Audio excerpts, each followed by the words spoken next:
This is the New Zealand Defence Force's website. We're a force for good, which is a bit ambiguous. It could mean they're a force for the betterment or benefit of New Zealand, or it could mean they're a force forever or permanently. Either way, New Zealand taxpayers are forced to pay for this force forever. If you click on their menu under Navy, Amato Tapu Tapu, our equipment. We're interested in ships and watercraft, which brings us to Tay Moana. From what I understand, Moana means ocean. Our fleet comprises 9 modern and versatile ships. Scrolling down, they list all their warships. For example, the Te Kaha, captained by Commander Fiona Jameson. Early last year, on the Navy's Facebook page, I have the ship. Congratulations to Commander Fiona Jameson taking command of frigate Te Kaha today from Commander Kane Sutherland. Remember, this has nothing to do with gender. Te Kaha has the unusual distinction of having male and female symbols of command. For the first time, Hin Tai Rongo Matao is able to go to sea with the ship's first female commanding officer. As I said, nothing to do with gender. The Canterbury, captained by Commander Bronwyn Heslop. Actually, Commander Heslop has been in the news recently. In September, Naval officer Bronwyn Heslop under investigation. Just a few days ago, Navy commander faces military trial next year. According to the article, she's already faced administrative action after concerns were raised about her conduct, and she's also been investigated by the military police, who recommended charges. Somebody's been up to no good. Of course, the Defence Force refused to release information about the nature of the charges for privacy reasons.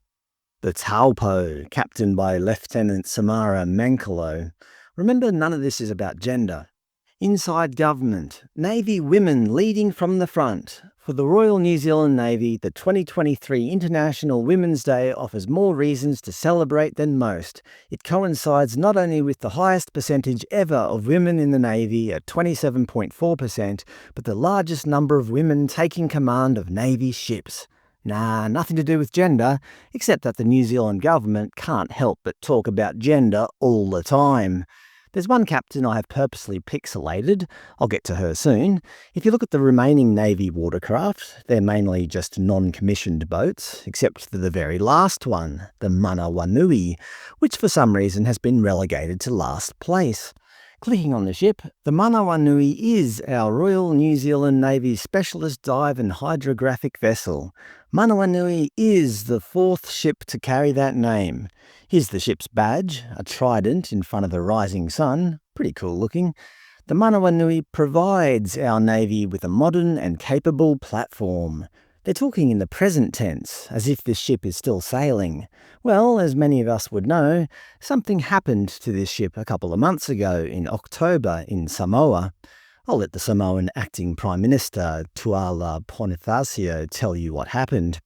The Manawanui is not recoverable and has sunk into the ocean. Pretty clear, really. It's the first New Zealand Navy vessel to be unintentionally sunk since World War II, and the first to be lost in peacetime. Who was the captain? Commander Yvonne Gray.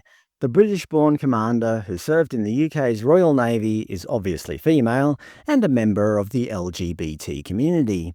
Of these 4 female Navy ship captains, 1 has sunk a ship and 1 is under investigation for some sort of criminal behaviour.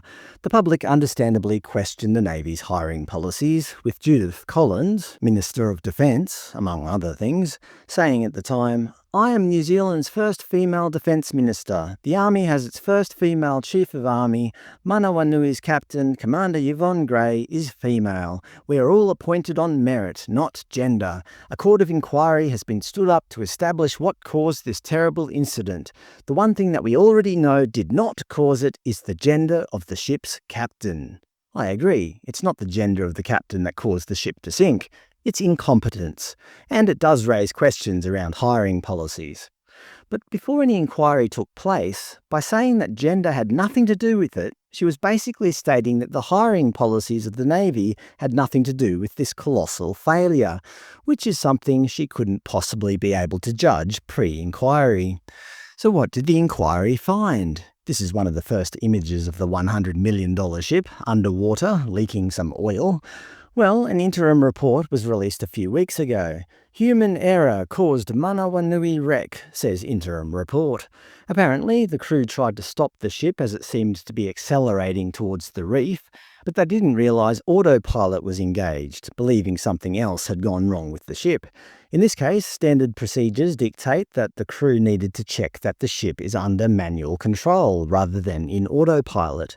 This check did not occur. Remaining in autopilot resulted in the ship maintaining a course towards land, ploughing into a reef where it caught fire and sank.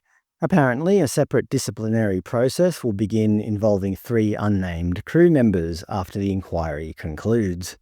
I don't know, if I was having trouble controlling a massive ship, I might ask, "Captain, the ship's accelerating towards the reef. Have you checked the autopilot?" "Oh yeah, I forgot about that. Thanks, Captain."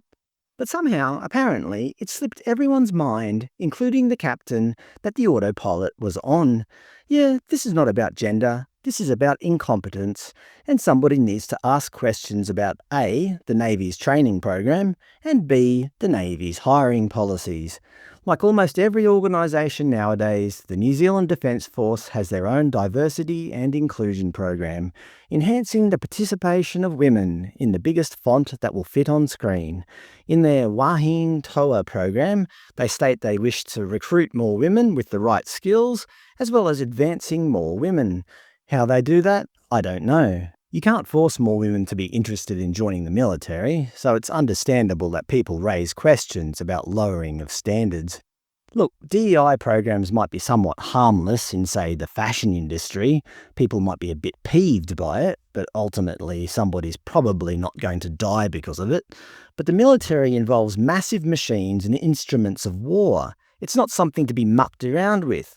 My opinion is very clear. The military should never use DEI as a hiring policy. The only policy they should ever use is merit. Who is fit for the job?